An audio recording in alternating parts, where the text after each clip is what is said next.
The most important meal of the day, second breakfast. Hi, everybody. Welcome back to another Second Breakfast podcast. I'm Andy Roth alongside Phil Duvall, and for today, our director, Keith Braccaro, who you won't be able to see even if you're watching on video because he's just a disembodied head. Hello. Who is that masked man? Hello. I guess technically it's a disembodied head. voice, but hello. That's Hello. fair. Hello, Keith. I actually prefer it that way. Not because I don't think you're gorgeous, because I do think you're gorgeous. Partially because I think you're gorgeous and it's too much for us. I need Andy and I to be in a total ongoing fight for best looking person on the podcast. When you come in, it hurts everything. It's all out of whack. Although we had a girl on the show earlier this week and she's lovely, so that really shot things all to hell. Yeah, but the different gender made it okay. Right. Okay. Yeah. So, and also because Keith is the man behind the scenes.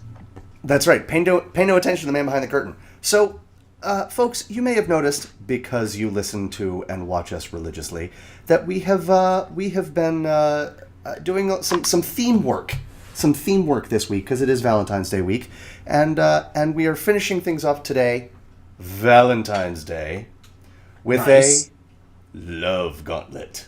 Love is in the air. Sorry. It won't be after this gauntlet. Folks, this is like basically nothing has changed since before we started recording. We've just been talking like this for like 45 minutes. It's true. Welcome to our lives. Welcome to our lives. I'm gonna blow like a blood vessel in my throat if I do the whole gauntlet like this, though. That's okay. So well then don't, because I don't want that to happen to you. None of us want. Phil, why don't you Hi. explain to the good people of Second Breakfast Nation what the gauntlet entails? Oh, the gauntlet. Okay. So Andy and I, picture this: Oh, two boy. young podcasters trying to make it. And really, what does every podcast, what does every burgeoning podcast need in this postmodern era? We need input from jerk faces we pretend to care about. We call it the mailbag. Everybody likes a mailbag because it's incredibly self-serving, and honestly, I think people like mailbags because, we can talk about whatever we like to talk about on a regular basis, but when we put ourselves at the mercy of others, interesting things happen. It's true. And so what happened was we started doing a mailbag and people started writing in questions. Mm-hmm. And then we answered them, and it was really, it's always been a really fun part of our show. One day, early on in the era, in the life of our podcast, a friend of ours by the name of Josh, I'll just call him Josh. A friend of ours by the name of Josh, he doesn't need his whole name said, but it's Josh Edwards. A friend of ours by the name of Josh wrote in this mailbag letter that was like a bunch of questions instead of just one question. It was like 8 questions in a row, but not only was it 8 questions in a row, it was 8 questions in a row that also had multiple choice answers. So he was like, what is your favorite Kubrick movie? But it had to be one of the 3 he named. Right. And so Andy and I were talking, and we're like, well, which one of these are we supposed to answer? And we're like, I think we do all of them. It's true. And we're like, but it's not just a mailbag then. It's like he's thrown down a gauntlet. A gauntlet. Yeah. And so we started calling this, there it is. So we started calling this the Gauntlet. And then before Keith Braccaro became our, what do we say that Keith is? Our director or our producer? What do we say he is? Our director? Projector. Okay, so before he became our projector, he did the second Gauntlet we ever did, and it was soul crushing. Guys, I'm not gonna lie, it sucked. It was the meanest thing that anyone's ever done to us. It was the worst. And because Andy and I are gluttons for punishment, because we're gluttons for everything, so we might as well be gluttons for punishment. That's right. We were like, give us more of that, Keith Braccaro. That's true. And so we decided that we should do a gauntlet just for romantic comedies. Yes. And who better a mega mailbag crafted by one person and one person alone that is designed to put us to the test and really see what we actually think about movies in a way that we could never do on our own accord and on our own behalf. It's true. Hey, Phil, wrap it up. Keith, Tell us about. I hate you so much. I know. The You thing do. but Andy, what you've got to understand is the thing that I hate about you is everything. No, I got it. I got it. But your you see, stupid face and the soul that it's attached to. but here's the deal. Yes. Not only was that a quote that I meant from the bottom of my romantic comedy heart, it's from one of my favorite romantic comedies, which you know. I know. So it all worked. The synergy involved in that moment was it was. Andy, I'm glad I was Andy? here for that. Yeah. Andy, Yeah. you're right. You're right. I know you're right. And just like that, folks, the fight's over. Keith. Okay. Tell us about this gauntlet. Tell us about the rules of the gauntlet. Tell us, everybody, why it's different from a normal gauntlet. All right, so the rules of the gauntlet are pretty similar to the past gauntlets. Like Phil said, they are a bunch of short questions. Most of them have multiple choice answers. There are a couple that I've given a little bit of freedom to run, Okay. or possibly to curse my name. I have no doubt. Sometimes the gauntlets have obscure or ridiculous rules. This one doesn't have that many, but I might make some up as I go. What is different from this gauntlet is that, unlike past gauntlets, where one of them or both Andy and Phil have seen the questions before and read them on the air, neither Andy nor Phil have seen any of these questions. All they've seen is a partial list of movies that will be included in these questions. I've changed my mind. I don't want to do this. There's no going back, Andy. Andy, I need There's you. no- I need you, there's- pal. All right. We're going through this together. Okay. And, Andy, love lifts us up where we belong, where eagles fly. Wow. And that's and very inspiring. Mountains cry? I don't know the next part of that song. I don't really know. There might not be a mountain high enough, but there is a gauntlet deep enough. Where eagles fly on a mountain high.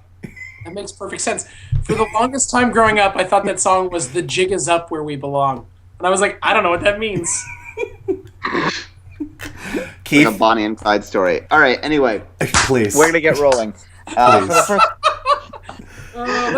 Let's get romantic up in this piece. Let's get romantic. So for the last gauntlet that I wrote, you guys, I put a long narrative story in, and this time around, I didn't do that.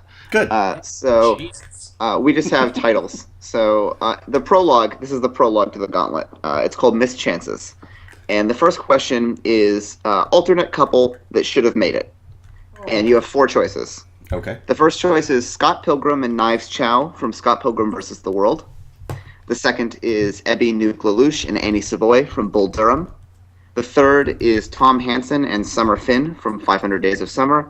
And the last one is Mary and Brett from There's Something About Mary. Give it to me again.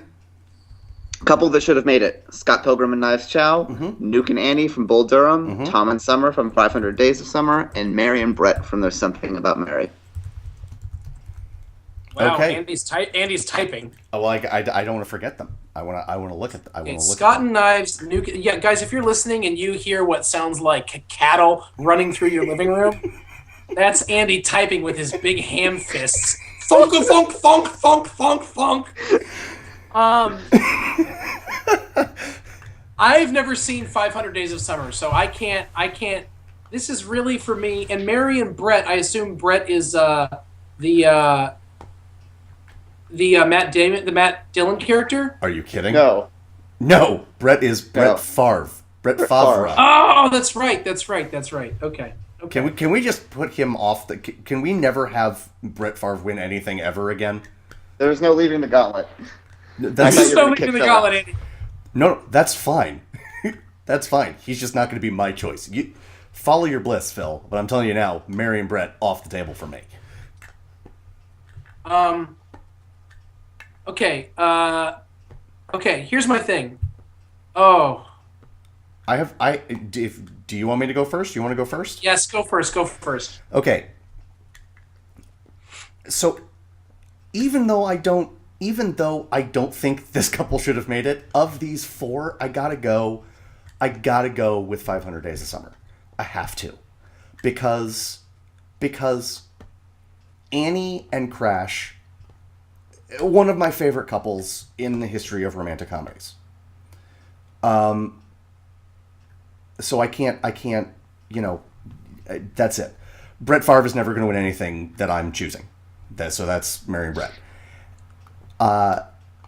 Ramona Flowers is played quite capably as pretty much the embodiment of everything that anyone could ever want in a woman. Am I wrong about that? I mean, I feel like it's about to play into my answer, so go ahead. Sure.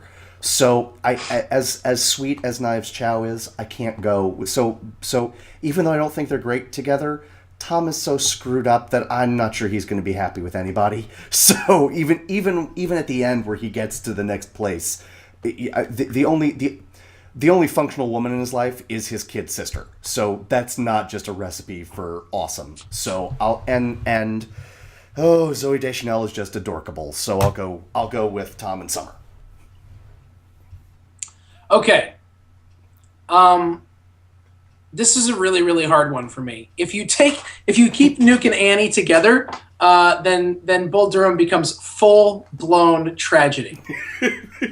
which I'm kind of interested in. I'm kind of interested in the movie where it's like, hey, guess what? You never made it to the show. And by the way, you also don't get Susan Sarandon. Like, there's something kind of glorious about that movie becomes the darkest movie ever. Okay? Romantic comedy, lollygaggers, la la la la. Like, there's something kind of fantastic about that. But I agree with you that would be the most depressing thing that ever happened. I've never seen 500 Days of Summer, and do you know why I've never seen it? Why is that? Because I saw a movie called, I believe it's called All the Real Girls. Okay. And it's a movie, and I think it was David Gordon Green's first movie. And it's starring whichever guy that he puts in all his movies back in the day, and Zooey Deschanel. And it's Zooey Deschanel plays a girl that, a guy gets and then he loses, and it crushes it's the most crushing movie. I watched it right after a bad breakup, and I never wanted to. And I was already in love with Zooey Deschanel, and I was in love with Zooey Deschanel, and I was like, I can't handle any of this. It just ruined me. And so when I heard that 500 Days of Summer was essentially a comic version of the same story, I was like, I'm out. I can't do it. I don't have the energy for that. Right. There's a really perverse part of me that wants to say Knives and Scott, even though I recognize that Knives Chow is basically a fetishized love for him, and he never really actually loves her, and it's just like the worst idea for him. And but I also 16. That doesn't really bother me. It does. The main reason I would go with that would just be then Ramona would still be single. Nice. Because I'm not sure that Scott really does deserve her, even after he has his little moment of realization. Right. No, that's fair. That's fair. Even after besting Nega Scott. That's right. But since Scott Pilgrim vs. the World is on record as my favorite movie of that year, and since I have taught it in my mythology class as the perfect example of the hero's journey, like, he needs the reward at the end, and the reward is not the girl that he met beforehand. That doesn't work. Right. You see where this is taking me. Yes. I have to put Mary and Brett together and say, sorry, like, Ben Stiller, you don't get to win every time. And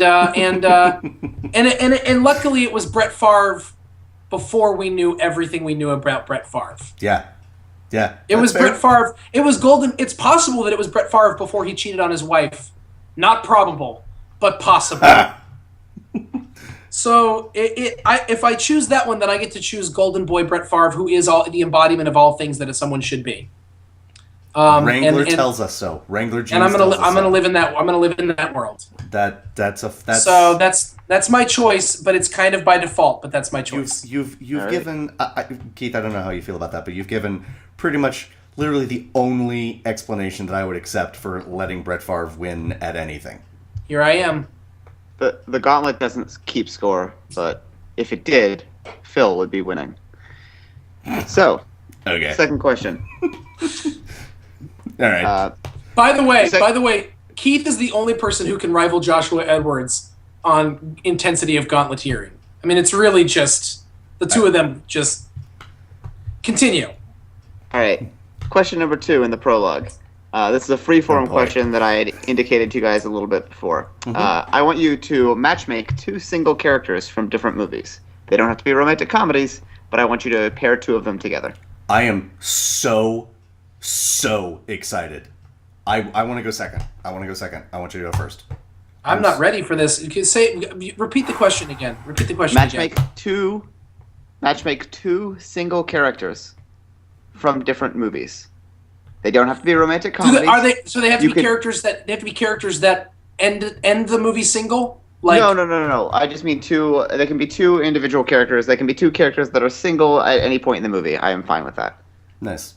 Nice. Well said. So I would prefer you don't pull apart a married couple because this is a family podcast. Right. Andy told me, and so therefore we should go against home wrecking. Andy told me. Accurate. So. Folks, because this is a family podcast, we will not actually recount the conversation that Keith and I had where we just discussed why this is a family podcast. But trust me, because I just recounted it. I just recounted it. So, anyway. I swear to you. Gauntlet. I'm sorry, Andy. I need you to go first. I apologize. All right. I am super excited for my answer to this, and you owe me big. So I was thinking, and if you listen to our podcast, and of course you do because you're listening to this one, and that means you're a fan, we recently did a tribute to Philip Seymour Hoffman, who passed away. Oh, Andy. And the first role that I discovered him in was as the pathetic but just heartbreakingly pathetic in the truest sense of the word. What was he, like a best boy or a key grip? Scotty in Boogie Nights, where he is in love with Mark Wahlberg's character. And so he's clearly attracted to charismatic men, shall we say. So I'm going to give him Lawrence of Arabia. Wow! Wow. Andy! That... I think T.E. Lawrence and Scotty, the boom mic operator, whatever he is, who knows what he is. If nothing else, Lawrence would come to him when he is in that car and he is calling himself an effing idiot over and over again, and he breaks my heart when I just think about it. And like a week later, the two of them would have conquered the entire Arabian Peninsula. So that's it. There we go. Peter O'Toole and Philip Seymour Hoffman. Okay, I'm gonna blow your mind here. It's not as good as yours. I'm just not as good as yours. But it's let me rephrase. It's better than yours, but the movies aren't as high caliber. At least one of them isn't. Okay. I mean, Lawrence of Arabia. I'm not about to go Casablanca on us here. Fair. I'm not going to. That's although fair. I could. You could. Although I could. And I'm just gonna give Rick from Casablanca barbed wire. That's how I roll. No. The highest highs and the lowest lows. Boo, Phil. Boo. Okay. Rick from Casablanca and the woman from The Room who has the weird thing on her neck. That's it. Go ahead. Okay.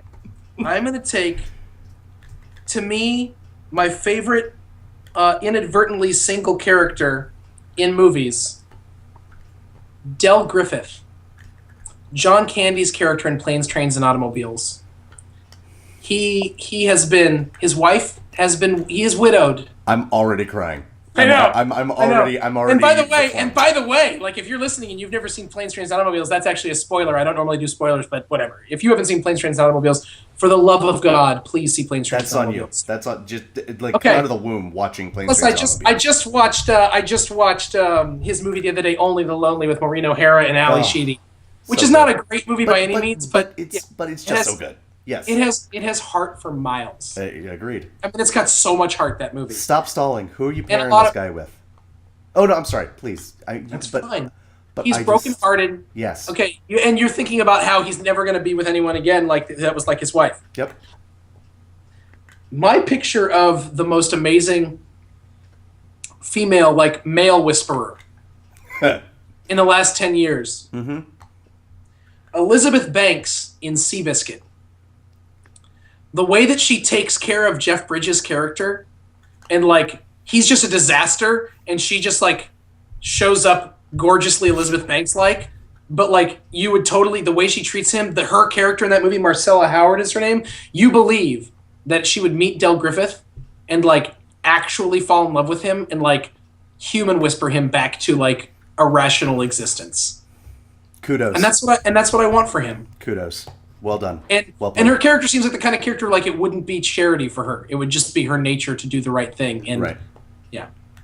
I love it. That's my answer. I love it. Right. So I did break up a marriage, but he's got millions of dollars. He'll be okay. I robbed from the rich to give to the poor. The Gauntlet appreciates brazenness. Running with scissors may not be very safe, but it is a lot funnier than the alternative. So, really disembodied voice. Really, I love really this. disembodied voice. I love the disembodied voice talking about the Gauntlet in the third person. It makes me so happy I can't even tell you. That's fair. That's fair. Moving on to Please. chapter 1. Oh, the meeting. Chapter the first. Or the meet cute for people that I hate. I hate that term. I really so hate that much. term so It's much. the worst. God, It's the worst. It is the worst. All right.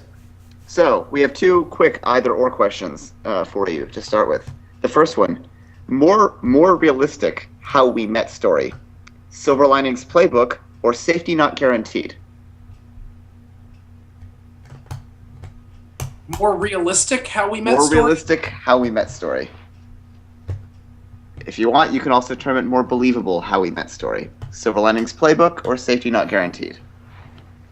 You want me to go first, Andy, or do you want to go first? Go first. Go first. I'm going to go with Safety Not Guaranteed, actually. Maybe it's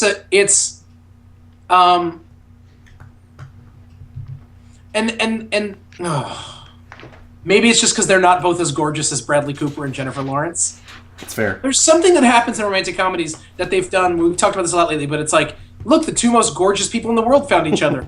How did it happen? Yeah. And like Aubrey Plaza and what's his name? Mark Duplass. It's Mark Duplass, right? Yep. Like they're both handsome people. I mean, Aubrey Plaza is I think a very beautiful woman. Mm-hmm. But come on. Aubrey Plaza and Mark Duplass are not Bradley Cooper and That's Jennifer right. Lawrence. Like, it hurts my eyes to stare too long. That's right. So that's my and I like it's sort of like it's not even a pretend to set them up thing. It's like they actually happen upon each other, which Yes. and don't even like each other at first. I love the crap out of Silver Linings Playbook. Just love. Yeah. Oh, Just love. One of your favorite movies of that year. But Safety Not Guaranteed is, I mean, you're absolutely right, Phil. That's the answer. Because you know what the world's full of? Weirdos. You know what they tend to do? They tend to find each other. You know what I mean? And Well said, Andy. and Frank, and yeah, I get that like the entire point of Silver Linings Playbook is the two weirdos found each other, but they're two weirdos that look like Bradley Cooper and Jennifer Lawrence, right? And It is painful how attractive she is in that movie. And the thing is, as good as they both are, and they both deserved their nominations, and she deserved the win. Yeah. The fact is that there's a different kind of wound that both of the leads in Safety Not Guaranteed have that I just found more believable. I found more, and it's not that pretty people can't have problems. That's not it. I don't know that I can put my finger on what it is exactly. Am I making sense? Yes, for me, you're making perfect sense. It's Perfect. just the way that she is still struggling with her mother's death, the way that he is struggling with everything that he is struggling with, the laundry list of things he is struggling with. It is immediately, and you know what it doesn't have? It has the romantic comedy, like, we're hiding something from each other that if we just said it, the movie would be 8 minutes long. Right. But it doesn't have the manufactured... manufactured too strong a word. It doesn't have the, we started out hating each other, and now we love each other, right? No, right. It just feels more believable to me. It feels more believable to me. Right. Yeah. And I think part of the charm of Silver Linings Playbook is how unbelievable it's supposed to feel. Yes, I agree with that. Well said. Well said. All right. Disembodied voice, do your worst. Least likely romance, least likely Okay. romance. Okay. Secretary or Ruby Sparks? Wow. Um, I mean, Andy? I mean, the snark in me is like, well, Ruby Sparks, because that's not possible. But Ruby Sparks, for those who don't know, and this is not a spoiler because it happens in the first, 10 minutes of the movie, a writer who has writer's block writes his dream girl. Things don't go as well as you might imagine they would. But it is adorable, and I love both of these movies. I love both of these movies. Secretary is an S&M romance that is surprisingly sweet and I don't want to say chaste Tender. because it's not Tender. It's tender. It is. And you know what it is? And it's pure of heart. That's absolutely true. So because of that I'm gonna go I've already forgotten the other one. It's Secretary and what? Ruby Sparks. Ruby Sparks. I'll go Ruby Sparks is less likely. If you accept that something completely fantastical could happen, like okay, if you could accept that a guy's writing a novel, writing a character, and she comes to life and is there, then how that movie goes is the most likely thing I could imagine. I mean, it's very well said. It's as likely as a totally unlikely, unrealistic situation could happen. Very well said. And in that sense, and on the other hand, while S&M relationships do occur and boss-employee relationships happen, the idea of this one working the way it works seems highly unlikely in the Secretary. So I actually think this is at face value, the answer is obvious, Secretary, or that it's more likely. Right. That Ruby Sparks is less likely. That's what you asked? Yes. Gauntlet? Least Gauntlet, likely romance. Okay. Least likely romance. At face value, Ruby Sparks is the obvious answer. But I think that there's something interesting about it pretends to be fictional or fantastical, which allows for a much more realistic portrayal of how relationships occur and develop. Yeah. Mm-hmm. Secretary purports to be realistic and then basically is a fable, which I love. Yeah. Interesting. This is one of those. The Gauntlet did it. Can I as you work it out in your head, can I say something about that? Because I love everything you said, but but for me it reinforces it for another reason.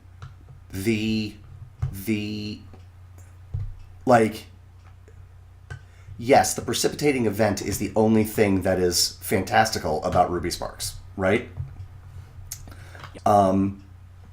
But he's still, and this is not a fault. This is a compliment to the acting job done by Paul Dano. It is my favorite of his performances, and I like him in everything. He's kind of a pill, he's just, and he doesn't, he has reasons to be, but I don't love him as a person. He's really screwed up, and so even if you took away the fantastical, it's really, I feel like it's still not likely that he would get someone who even at the beginning would be his dream girl without writing her, because the thing is, he's a famous talented writer. I mean, guys like that get girls for no reason. Right, but we see in the movie that he isn't interested in that, and he cuts that off when that happens to him. Okay.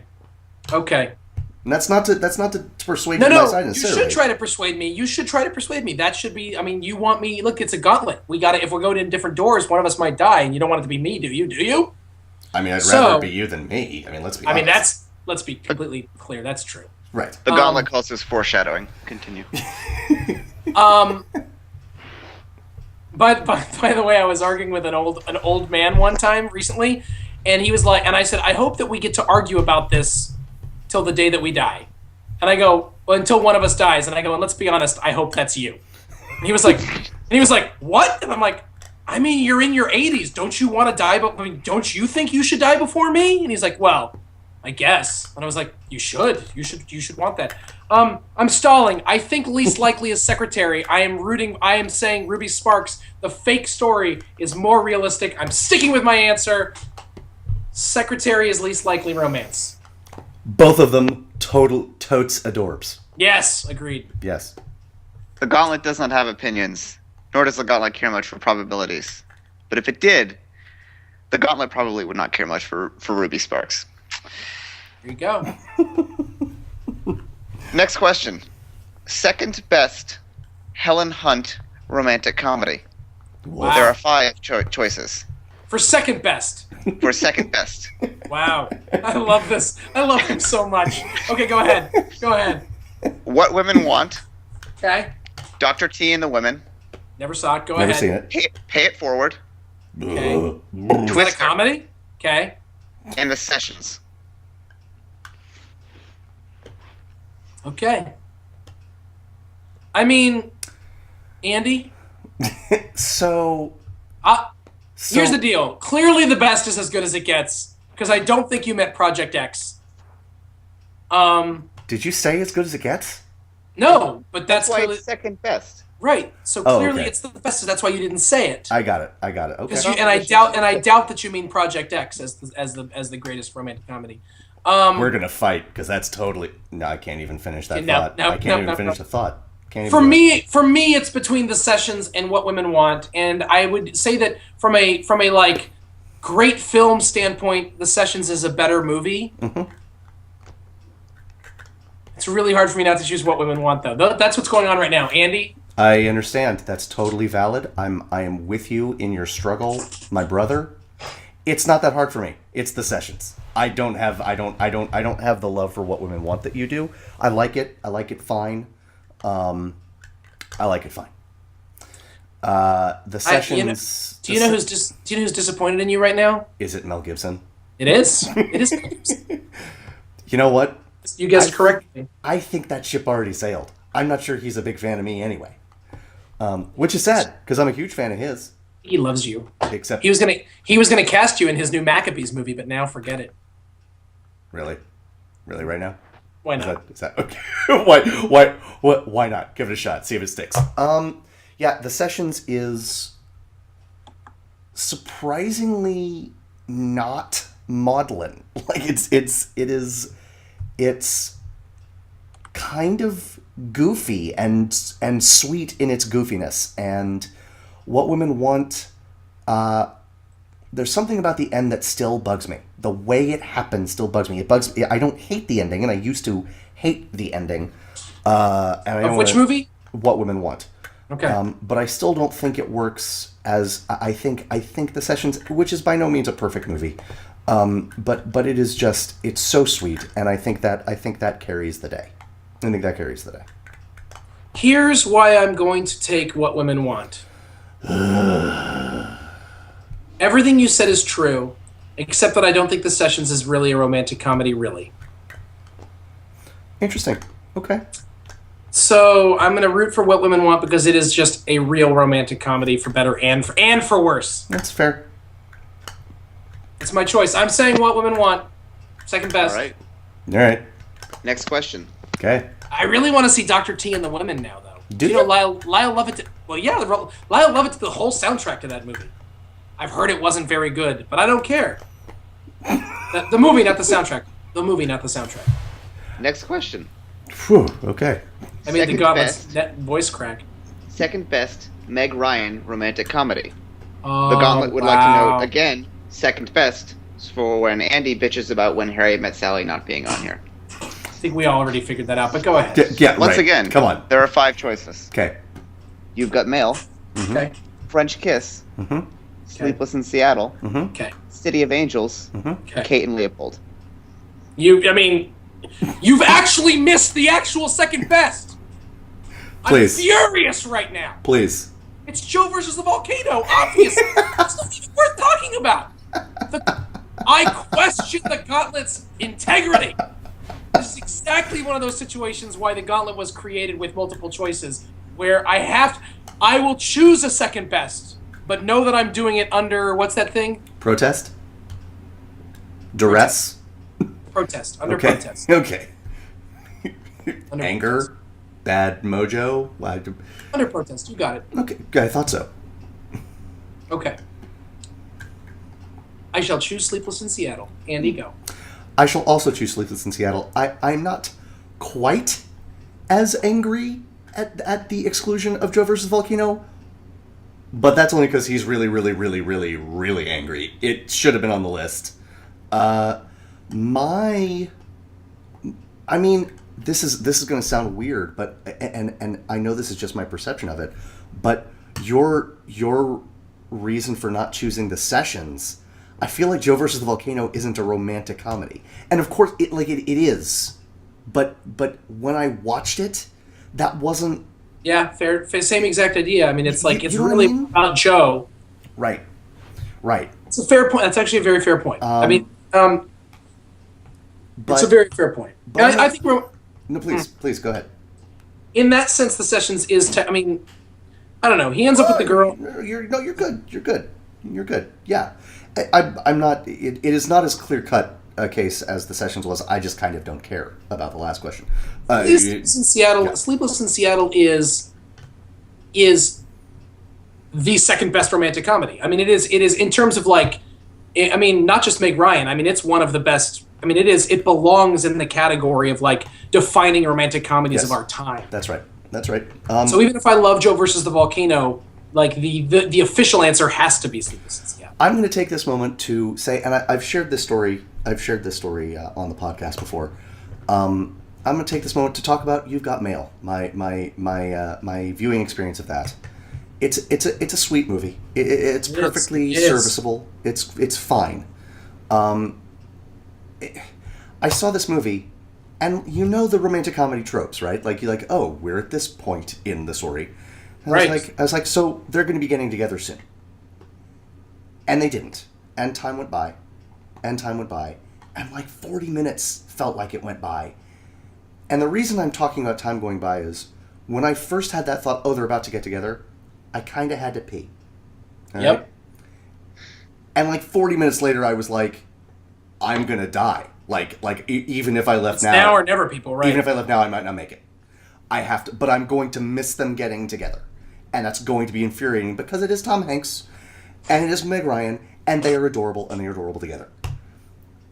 I left and I feel like it took me an hour and a half because I really had to go by that point. I came back, it was another 25 minutes before they got together. And it's like, really?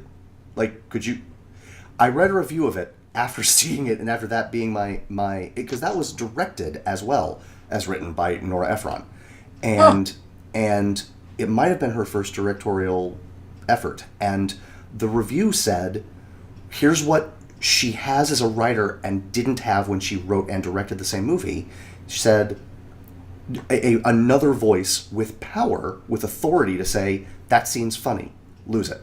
You know? And that's what I feel about You've Got Mail and my need for a potty break. She directed Sleepless in Seattle, so Oh, did she? game over on that. Okay. Her first ever movie that she directed was This Is My Life, which was okay. But that doesn't make your point wrong. I haven't seen it, but I've heard it was okay. But your point still stands. I mean, and I think you could see that with other things. I mean, You've Got Mail is the perfect movie to have on television when you're not paying a lot of attention to something. You can it's effortless. You can just check sit in and out and watch, then nothing has changed. like Yes. a baseball game with two teams you don't care about, That's right. but are good teams. I mean, it's like Meg Ryan and Tom Hanks. I'm in. Yeah, Who's the Baxter in that? Greg Kinnear? Okay. Totally. Totes. Come on. Yes. Okay. All right. The Gauntlet would like to present a randomly selected quote of the day. Not since Howard the Duck has there been a big-budget comedy with feet as flat as those of Joe versus the Volcano. Many gifted people contributed to it, but there's no disbelieving the grim evidence on the screen. On to Chapter 2, Pratfalls. More contrived obstacle. I can Hang practically on. see the look. Who was that? Vincent Canby. Okay. All right. Go ahead. Vincent can't be, if you ask me. The Gauntlet does not.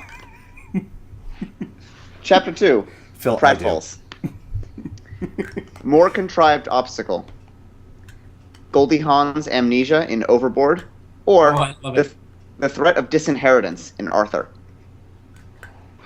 Oh, clearly the amnesia in Overboard is more contrived. Yeah. But it's glorious! Well, here's my question. More contrived as in, like, well, because without the amnesia, the movie doesn't happen, right? Like, she doesn't... The Gauntlet would like to remind Andy and Phil that the question is more contrived obstacle. Okay. More contrived obstacle. Yeah, I mean, there's no way around that. It's Overboard. That's it. Yeah, it's Overboard. That's it. For however you want to interpret that, because Arthur, I mean, literally. It's a lovely obstacle, by the way. Yes. I mean, even look, the way that obstacle gets resolved, even if it didn't get resolved in the timely fashion in which it does at the end of the movie Arthur, it was always going to be resolved as soon as, great grandma Nettie or whatever she is, blah blah blah. As soon as she realized the implications of the obstacle, that obstacle was going away. Come on. Next, better adaptation of a Shakespeare romantic comedy. Cannot wait. Much Ado About Nothing or Much Ado About Nothing. The two versions, 1993 and 2012. I hate you. I never saw the 2012 one, and even if I had, I'm such a Kenneth Branagh fan. But I could see the new one being great because the cast is more interesting. Well, no, that's not even fair. The cast seems like there's not as high highs, but there's not as low lows. Well said. I'm going to... Oh. This one's hard for me. And let me tell you, okay. All right, this is where the Gauntlet got me. This is where the Gauntlet got me. And let me tell you why. Because the better movie, although it is not as clear as you would think, the better movie is the Branagh version. But it's really close, and for all of its strengths, and they are legion, Branagh is doing a movie version of a totally standard Shakespeare production. Right. And Joss Whedon, I mean, they're saying all the same lines. It's not an adaptation in the same way that, like, 10 Things I Hate About You is an adaptation of Taming of the Shrew. Right. But the setting is different, and it works. Like, it really works. And also, he filmed it at his house. I want that dude's house. Right, but I've seen you see like aerial shots of Tom Brady's house or Evander Holyfield's house, and you're like, that doesn't even look attractive to me. His house is maybe the most beautiful house in the most beautiful setting that I've ever seen. I'm going for it. I'll say the Whedon version. I'm doing it because of that. I'm a Branagh fan. A Frana. I want good things for Kenneth Branagh at all times. Me too. And Much Ado About Nothing was the first Shakespeare thing I ever saw was Henry V that he did. Nice. And so it's been, it's hard for me to talk about Shakespeare without thinking about Kenneth Branagh. Same here. So I have to. And Michael Keaton's Dogberry is just glorious. What up? Glorious. Just so I know that we're not in a contest here, but just to be clear about how much I'm a fan of Kenneth Branagh, I actually saw Jack Ryan's Shadow Recruit in theaters. So you were gonna see that anyway. That's not necessary. That's probably true, but yeah. Yeah. So there we go. I hear you. There we go. The Gauntlet would like to observe that if Andy seeing a movie in theaters is a sign of his fandom, then Andy is a huge fan of every movie director currently working. I resemble that remark. Next question. That was glorious. Thank you. Better villain. We have 3. Otto Walsh in A Fish Called Wanda. Aldous Snow in Forgetting Sarah Marshall. Or Zachary Lodge, Bradley Cooper's character, in Wedding Crashers. Better villain? Better villain. Interpret that however you like. I think the villain in Forgetting Sarah Marshall is Sarah Marshall. I really do too. Yeah. I love Aldous Snow's character in that movie. He's impossible to hate. So to me, an important character, and that's a problem. I think the most important thing for a villain is you need to be able to hate them. Yeah. I think the least villain-like is Aldous. I think the most fun villain is clearly Otto. I mean, Sure. he is just glorious. Yeah. I think the most villainous of the three is Bradley Cooper's character in Wedding Crashers, and the most traditional villain, and the one you just want to... When Vince Vaughn punches him in the face, it is one of the most cathartic things in recent romantic comedy history. I am choosing Bradley Cooper's character in Wedding Crashers. Okay.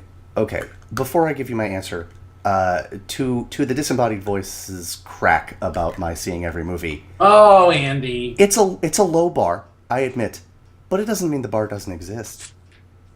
Okay, that's it. That's all. That is all the defense I can muster, and that's all I got. Can I finish? Okay, I'm finished. The Gauntlet acknowledges Andy's bar rolling away on the floor. There we go. There it is. For me, the answer is Otto from A Fish Called Wanda, and I'll tell you why. I agree with you, Phil. Nothing that you said is wrong, except you have Vince Vaughn, and I do not fault you for thinking this way, but you have Vince Vaughn punching Bradley Cooper, which is glorious. You have Michael Palin running over Kevin Kline with a steamroller. Agreed. And of these villains, and I also wag my finger at the disembodied voice of the Gauntlet because I agree with you. Sarah Marshall is the villain of Forgetting Sarah Marshall. Regardless of who you choose as the villain there, and regardless of anything else, the one villain who is actually dangerous is Otto. He is. I mean, like ha ha ha. Bradley Cooper in Wedding Crashers is crazy and a psychopath, and he's gonna. But like Otto's actually a psychopath, and while he is fun to watch and funny, he is actually dangerous to the other characters in that movie. And that gives it. I don't want to. Look. Fish Called Wanda is not the deepest of movies, but it is deeper than it had to be, and I think that is at least partially attributable to Kevin Kline's performance and the way the character was written. He is an obstacle that isn't just an obstacle for them getting together. Like, John Cleese could end that movie dead. He just could. Yeah, okay. Everything you're saying makes sense. Can I tell you why you're wrong? Please. Everybody in Fish Called Wanda is a villain. And you're right about him being a villain, but he's like... You know what? You and I are both too postmodern for me to actually categorically say you're wrong. So Man, if I had a nickel for every time I heard that. So let me say, here's where I'm coming from in my personal narrative. Tell me where you're coming from. Bradley Cooper, of the three that are named, Bradley Cooper is the only actual villain in the arc of the film that is the villain where there's a good guy and a bad guy. Sure. And the good guy beats the bad guy. Like, in The Fish Called Wanda, the bad guys win. They're just a different set of bad guys than the bad guy that loses. Right. And he's one of the villains among a group of villains. Right. Now, that being said, your point of him being the one that's actually dangerous and the one that, like, you know, and all that, you're totally right. Right. But, like, he doesn't even, like, it's like he never really had a chance at getting the girl. I mean, what I love about, like, the stakes in Wedding Crashers is that the villain might actually win. And when you watch A Fish Called Wanda, there was never a chance that the villain was going to win. And when you watch Forgetting Sarah Marshall, the actual villain of that movie might have won. But listen, in terms of just, like, characters to... I mean, like, Otto as a character that's just fantastic and a performance that's amazing and career-defining, and I love Kevin Kline. And Otto, of the three of those, the best character is Otto. Like, yes. The best character in the best movie is that one. Right. I just want to say this because I don't want to belabor this point because I don't want to hammer it into the ground because I don't love it as an argument. But I will say this: Wedding Crashers is about two dudes who scam chicks by pretending to be people they're not. So if we're going by like the good people in this movie are moral and the bad people and the good people in this movie are also immoral, so they're also villains. I don't want to belabor the point. I don't want to make the argument. I wonder how far you can push that. Is all I'm gonna say. That's all I'm gonna say. Well, you've said it in such a way that negates my necessity to argue. So I won't argue it. It's if that's what it takes to move on to the next question because I've clearly won. Let's do that. Better B-plot romance. Cameron and Bianca, the younger kids, in 10 Things I Hate About You, or Paul Rudd and Leslie Mann in Knocked Up. Again, this is just an obvious one for me. Paul Rudd and Leslie Mann are the most interesting thing in Knocked Up. Interesting. I mean, okay. And they're the most interesting relationship and have the best lines and so good that he had to make a sequel just for them. That I never saw, but that's beside the point. That has more to do with my life than it does with them. I've seen 10 Things I Hate About You, and I don't even remember the relationship you're talking about. But that's not a defining movie for me. Knocked Up is a defining movie of this current generation, and that is the most interesting relationship in that movie. Disembodied Voice, could you read the question again? I want to get the wording right. The disembodied voice will read the question after the disembodied voice clears his throat for Phil assigning Knocked Up as the movie of this generation. No. A defining movie, a defining romantic comedy for this generation of comedy. Absolutely. It's one of the movies that solidified Judd Apatow's place in. It doesn't matter if it's good. It's not even matter if it's good or not, which I think it is, but it's a defining movie. I stand by Phil. The disembodied voice accepts the clarification. The question is better B-plot romance. Better B-plot romance. I'm going to go with 10 Things I Hate About You. And I'll tell you why. In a romantic comedy, and even as I say this, I'm not sure this is right, but I'm going to go with it. Because the answer could be more complex than this. But in the B-plot romance, I don't want something that distracts. I don't want something that is, frankly, all that complex. I want something... I want... Because the paragon of B-plot romances is Jess and Marie from When Harry Met Sally, right? Once they meet, smooth sailing, right? And so what you get to do is contrast that with the A plot, right? And you're absolutely right that it is the most interesting part of Knocked Up, and that actually works not in its favor for this question for me. Whereas the girl playing Bianca, not so good. She's fine. She's certainly fine for what she does. But what's his name? Cameron? What is his name? Yeah, Cameron is his name in the movie. Cameron, played by Joseph Gordon-Levitt, who is by definition awesome, just in everything. And if only for the moment where two moments, both in a car, right? One where he's sitting with Heath Ledger, and he says to him, "She kissed me," and Heath Ledger goes, "Where?" And Joseph Gordon-Levitt goes, "In the car." and right, but then the best moment is right when she kisses him and she gets out of the car and he's just sitting there and he goes, "Back in the game." And you know what, JGL, I was in the game with you, so you're my answer for Andy. this. I think that you make a great point. I think that's a great point, and I won't even argue it and not even like in a qualified way. I will say, like, I think that B romances or second romances can have different purposes and different energies. Totally. But I love what you said. I mean, it's the same thing as me saying I want my villain to be like this. I want my romantic comedy to end like this. Yep. Like I love what you're saying. I stick with my answer. Partially because what they do. I mean, it's that postmodern thing. Again, it deconstructs the idea of a B romance. Instead of showing you the stability as this other relationship's broken, it shows a relationship that's supposedly stable, and in reality, he isn't ever going to divorce her. Right.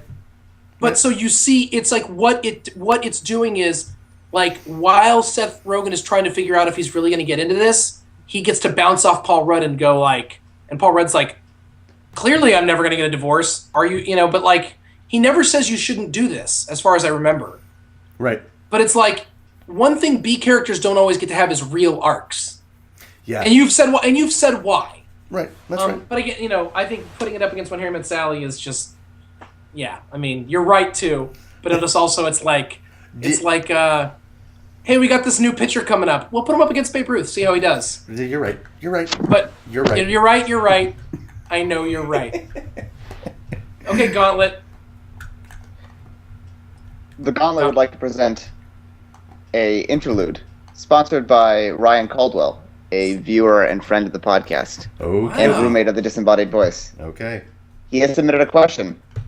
The Gauntlet has put it in because the Gauntlet is an accepting gauntlet. The Gauntlet does not endorse this question, but finds it amusing. The Gauntlet really loves the sound of the Gauntlet's own voice. Okay, enough with. Let's not mock the Gauntlet. I don't. Let's not bite the hand that feeds us. Andy will regret this later. I'm sure I will. Best. I'm regretting it right now. Right now. Best love interest from the Burton Schumacher Batman movies. Excuse me. Wow. We have 5 choices. Kim Basinger as Vicky Vale from Batman. Michelle Pfeiffer as Selena Kyle from Batman Returns. Nicole Kidman as Dr. Chase Meridian, possibly the worst name that I've ever seen in a movie. Ever. From Batman Forever. Uma Thurman as Poison Ivy in Batman and Robin, and Alicia Silverstone as Batgirl in Batman Forever. Batman and Robin? One of them. Batman and Terrible. Batman and Terrible. God, that should be the name of it. Can I go? Can I go? Oh, easy, yeah. Yeah, it's Selena Kyle. It's Michelle. It really is. It really is. Like, I am not a man. I am not a man who gets like the bad girl fascination. I just don't. But if she's a superpowered Catwoman, played by Michelle Pfeiffer, okay. Well, a couple things about that. It's the most developed relationship of all the movies you mentioned. That's also true. I will never, ever in a million years repeat the term Burton Schumacher Batman series. That is the most insulting thing I've maybe ever heard. Like, that is like flames up the side of my face, burning. Like, it couldn't have been worse if they had given it to Brett Ratner. Brett Ratner. He would have found a way. No, he would have found a way. He's a franchise killer. Ratner. Ratner finds a way. It just no, man, because Ratner has the ability to be wholly unoriginal and ruin things with his unoriginality. Yeah. But man, Joel Schumacher kills things with a vengeance. Like, he kills them with fire. He seriously, does. Right. You want to know? You want to know how to make the Die Hard series worse? Give it to Joel Schumacher. That's how. Speaking as someone who that's a bold statement for someone who didn't see the last one, because I'm not. Well, because you've said how does it get worse, and I'm saying if you want to think about ways to do it, I thought of a way. Here's the deal. So I ignore those movies in their existence, although I do have a real fondness in the bottom of my heart for Uma Thurman as Poison Ivy. I mean, I have some feelings about that, but from a just what a wonderfully developed, messed up, complex, yes, deeply comic book relationship. Yep. Selena Kyle and Bruce Wayne are. So that's my answer. Love it. Great. Love it. The Gauntlet is pleased to see that you treated that question with the gravity it may or may not have deserved. Indeed. Thanks, Thank Ryan. you very much, Ryan. That was a Ryan interlude. Thanks, Chapter 3. Grand Gestures. This only has one question. How many chapters are there? There are 4, and there may be an epilogue. Okay, I'm so hungry. Okay, go ahead. This chapter only has one question. I shouldn't go into a gauntlet on an empty stomach. However, the pair of you must agree on a single answer. Oh, I love this! Oh my god. Most romantic scene. That's the entire question. There are no multiple choice. Most romantic scene? That's the entire question. The Gauntlet is only reading what it's been given. Oh, Andy. Okay.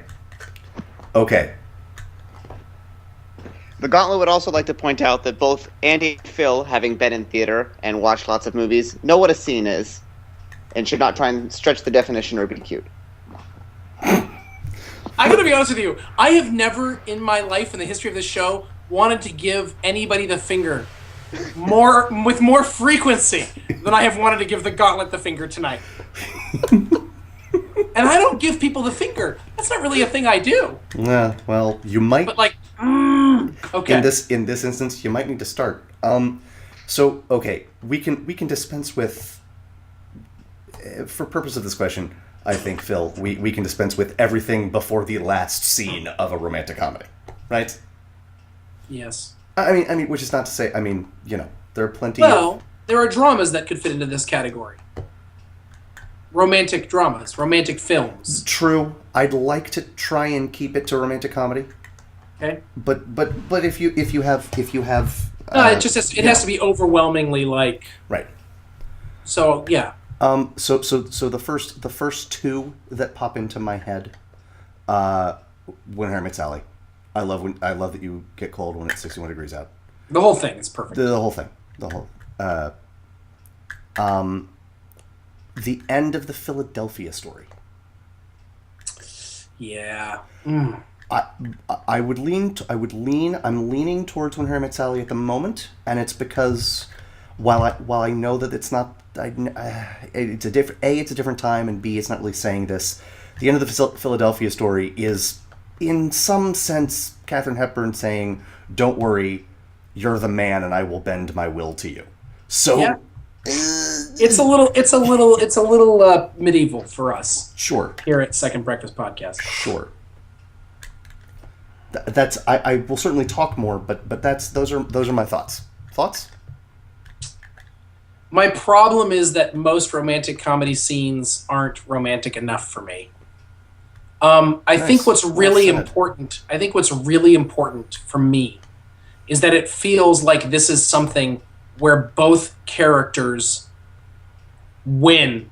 And what I mean by that is, so quite often in movies that are portrayed as romantic, it's really about one person winning, really, in the end. Right. Getting the girl, for instance. Right. And the girl is really just a trophy. Right. Well, I actually appreciate the Wedding Crashers, although it's not anywhere near anything on this category, because you feel like he's actually saving himself by saving her. Like they are saving each other in this sense. Yes.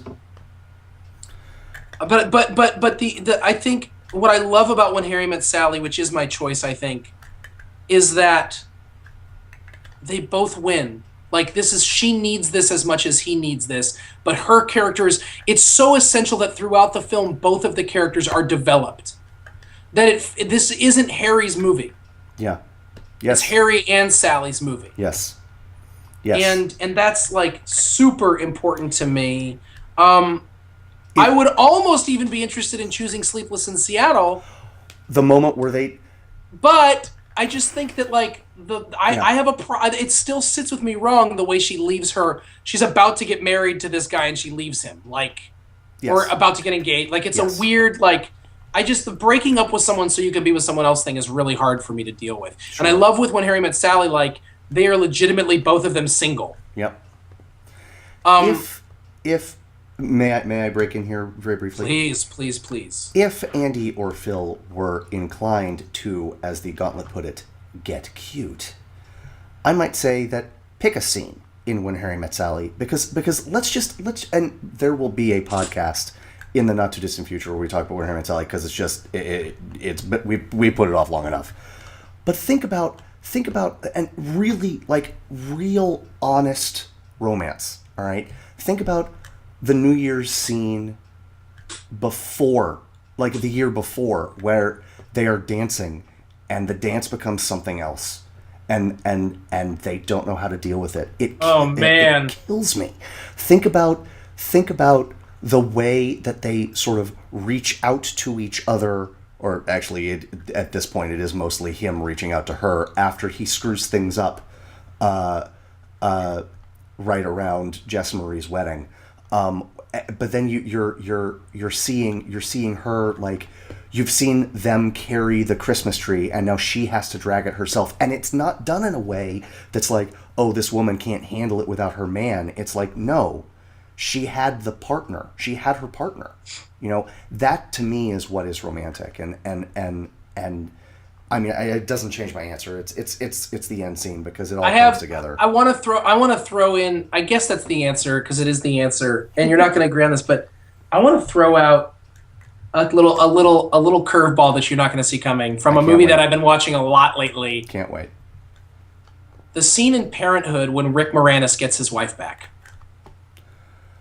Oh, that is really good. By singing "Why Do Birds Suddenly Appear" close to you in front of her entire class. Yes. It is everything a romantic scene needs to be and should be. Yes. And I cry now when I watch it, and I didn't used to cry because I was a kid and had no feelings or soul. I want there to be a less cliche answer than When Harry Met Sally because we talk about it so much. I want there so badly to be. I want to pick like a scene from Princess Bride, like the scene where they're rolling down the hill, As You Wish or something. Right. But it isn't. Like, I want to do something like that. And I think the scene I just mentioned is a legit scene. I do too. But it isn't. The answer is When Harry Met Sally. It is the greatest romantic comedy of all time, and that scene is the most romantic scene. I love everything you said so much, Phil, that if you really wanted that scene from Parenthood, I would give it to you because that scene is perfect. It's perfect. It's one of the most romantic, glorious things ever. Yes. Parenthood. Oh. Yeah. But the Gauntlet has our answer. When Harry Met Sally? Is that the answer? Yep. That's the answer. Very good. Chapter 4. Happily Ever After. The Gauntlet will present 6 couples from movies. Okay. The Gauntlet requests that you rank the couples in order from most to least likely to live happily ever after. Okay, hold on. I'm gonna type this, Andy. Okay. All right. Really, we don't want to hear the noise that is taking a bundle of hams and throwing them down the staircase. Andy, go ahead. Oh my God! Disembodied voice. Let's go. Miles and Maya from Sideways, and then the main kind of romances from the rest of these movies. Bull Durham, Away We Go, Safety Not Guaranteed, Stranger Than Fiction, and Groundhog Day. Okay. And what is I wrote? Do you see where I wrote them, Andy? Do you have them? Yes, I do. Okay. What is ranking from most to least likely of living happily ever after? Okay.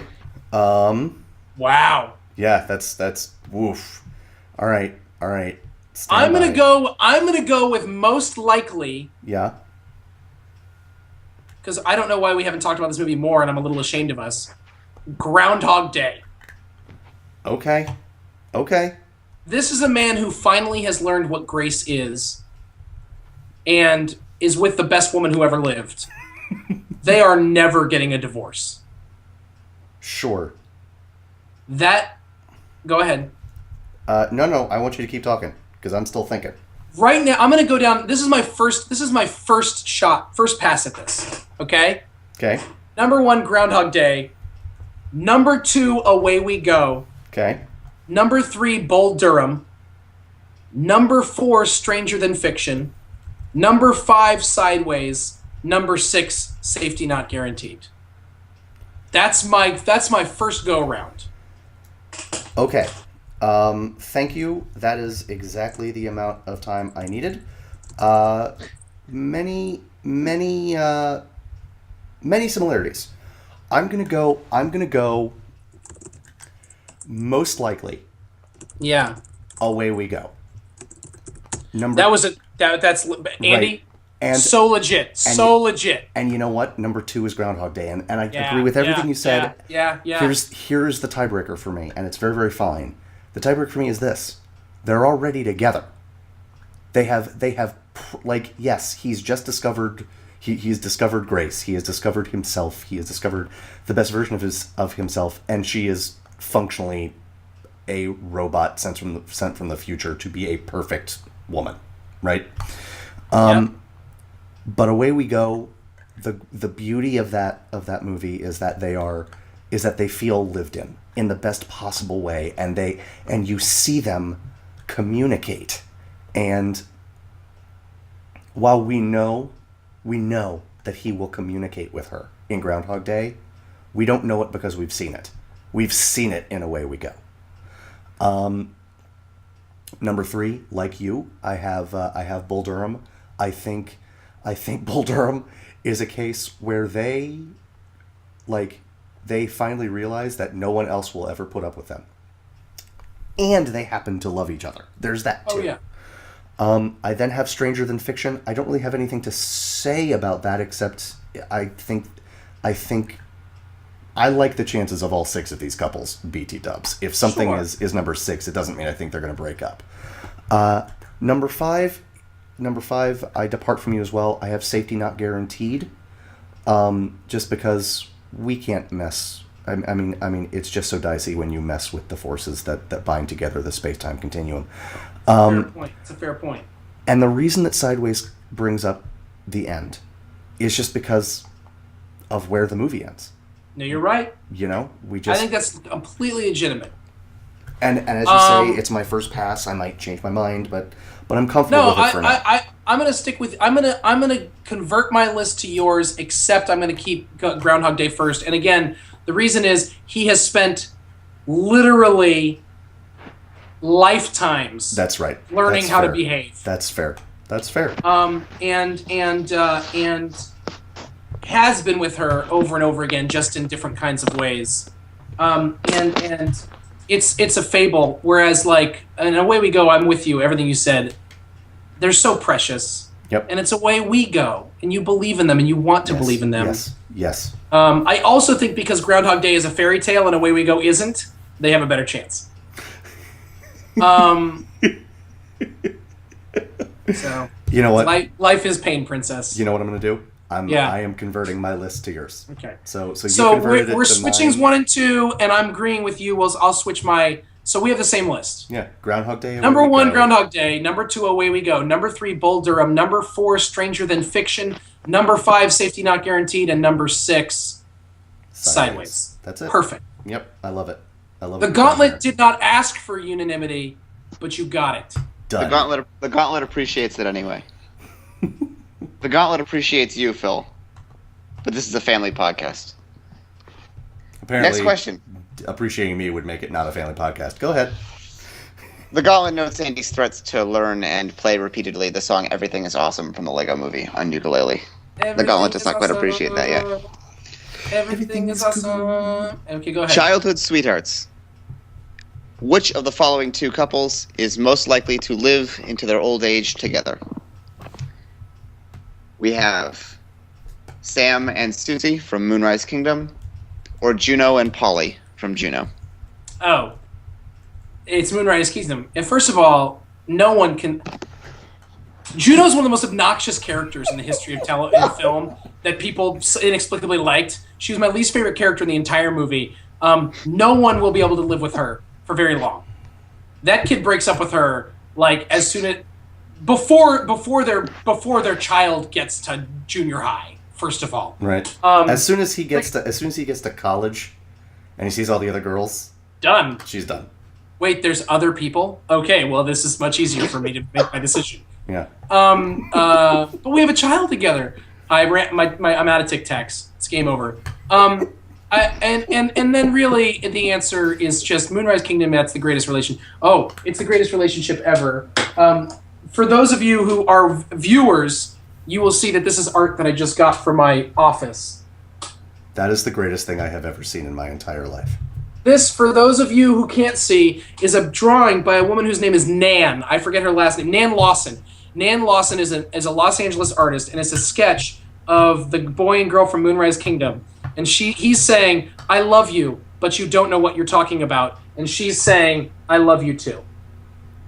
That is one. This is why they will last forever. I have nothing to add to that, except that I actually quite enjoyed Juno, and I don't fully share Phil's opinion on Juno, either the character or the movie, but I totally see where he's coming from. And the answer is Moonrise Kingdom. Actually, I will add this.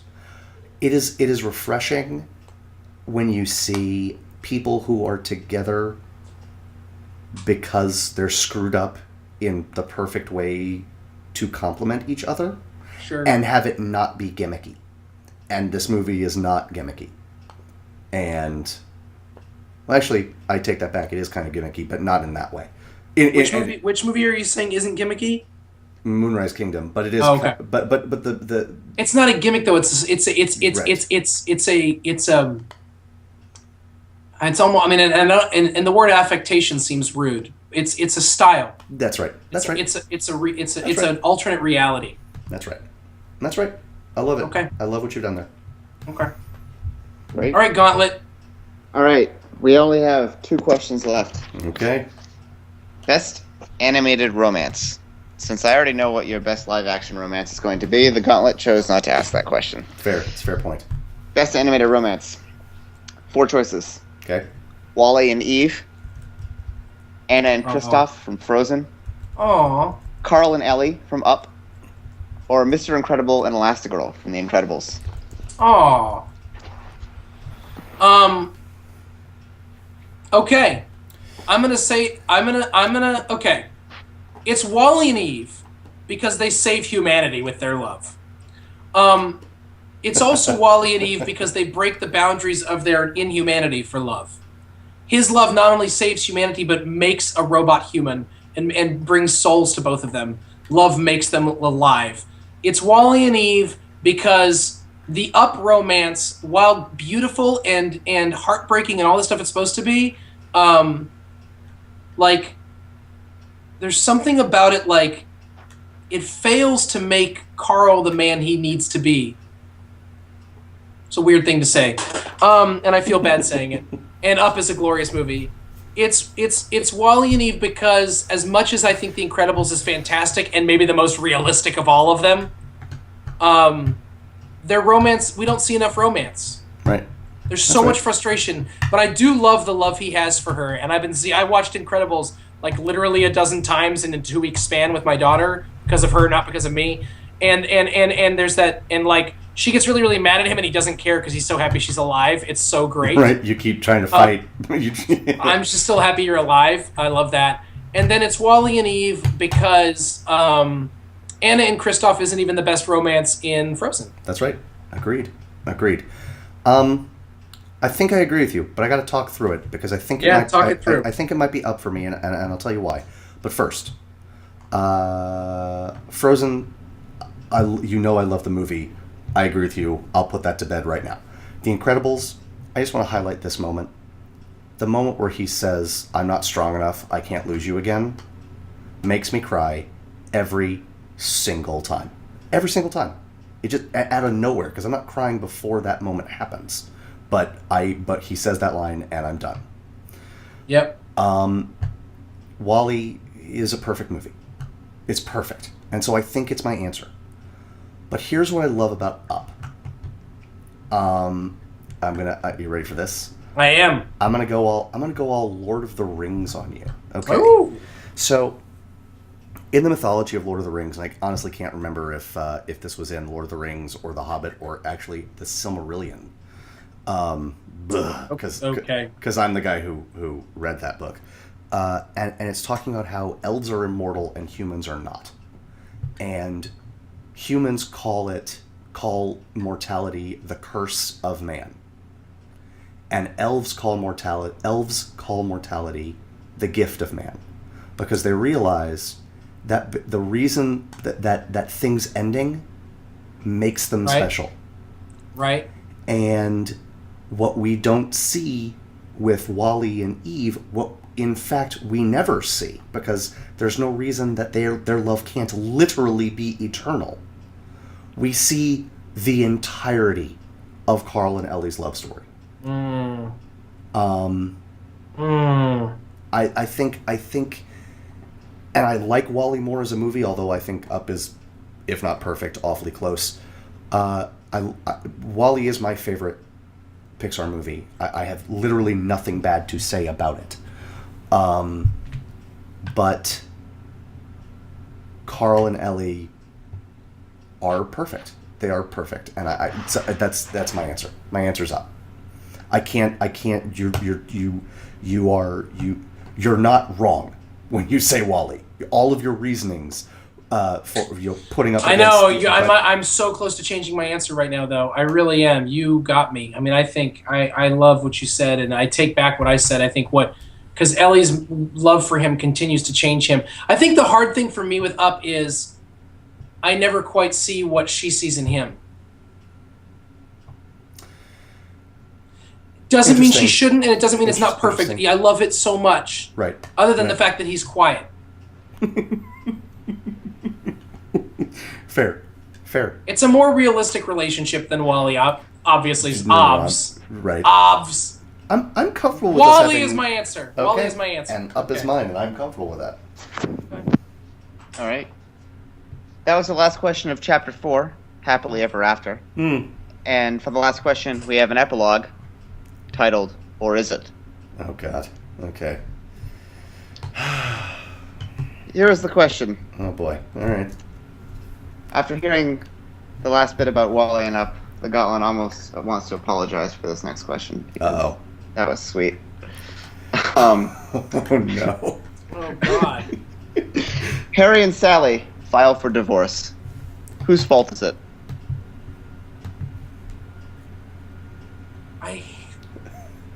Oh.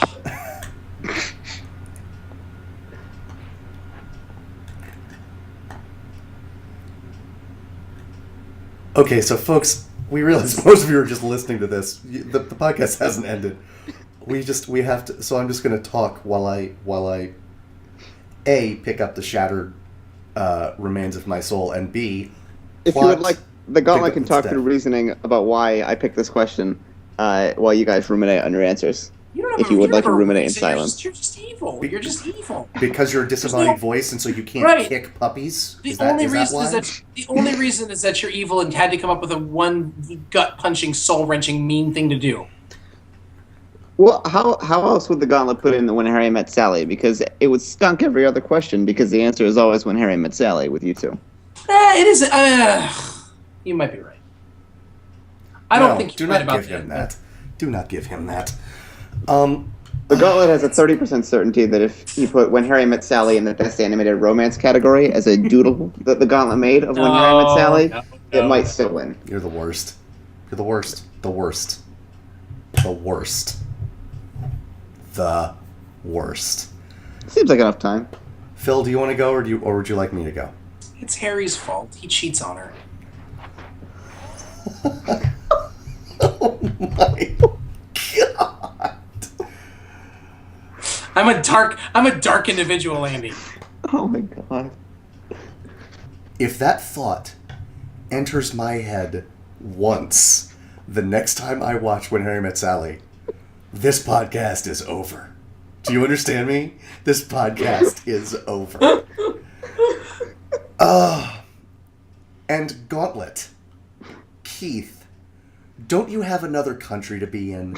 Shouldn't you be in Nairobi or India or somewhere? Ruining Kenyan lives and marriages? Oh, okay. The Gauntlet would like to remind you that you asked for this. We didn't ask for this. Like the blonde chick in The Matrix? No, not like this. Not like this. Not like this. Yeah. The answer's Harry. And I think it's and I'll say this. I think it's because because their love is too beautiful for this world. No. Okay. If they get divorced, I hate even saying it. God, you're terrible. If they get divorced, it's Harry's fault, and I'll go with this. I'll go with this reasoning, because he isn't as successful as he wants to be, leaving his past behind him. You know, he's always going to be there's always going to be once a week he's going to get not wistful, but get weird about all of his failed relationships, especially his marriage. Here's how it would be Sally's fault.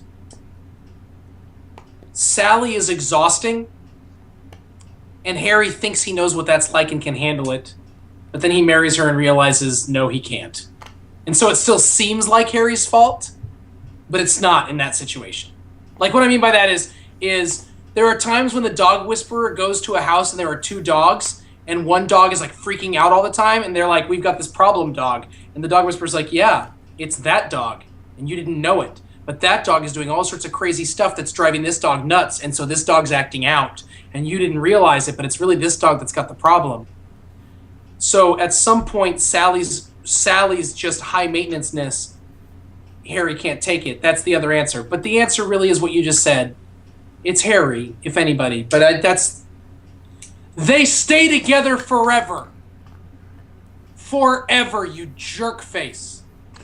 The Gauntlet would like to point out with some bemusement that it omitted the why part of the question because it figured that would be too painful. But you two answered it anyway, so... No, that's the only... Come on, that's BS. That's the only way we were going to be able to even deal with it was by coming up with how. Exactly. Right. Oh, it's just Harry. Like the Gauntlet wanted us to... Because the Gauntlet wanted us to have an answer with no discussion. Right. That's how we work. By the way, this not being able to see him has made the whole thing so much more fruitful, I think. Yeah.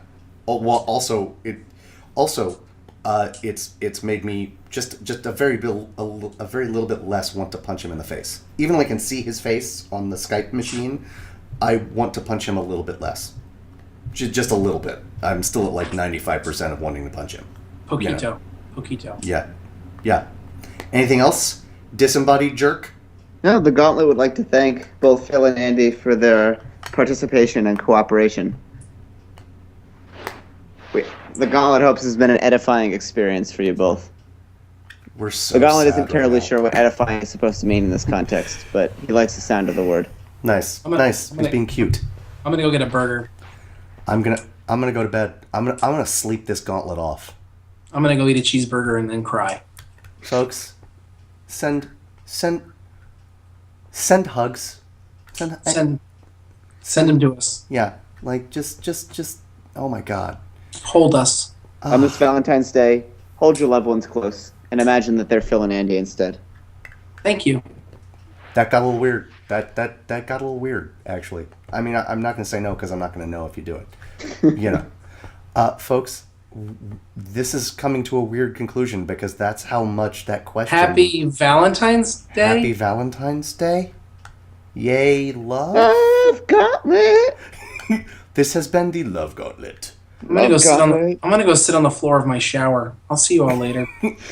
Folks, this has been another Second Breakfast podcast for Keith the Jerk Porcaro and Phil Duvall. I'm Andy Roth. We'll see you again real soon. Happy Valentine's Day, everybody. Bye. Bye. The most important meal of the day, second breakfast.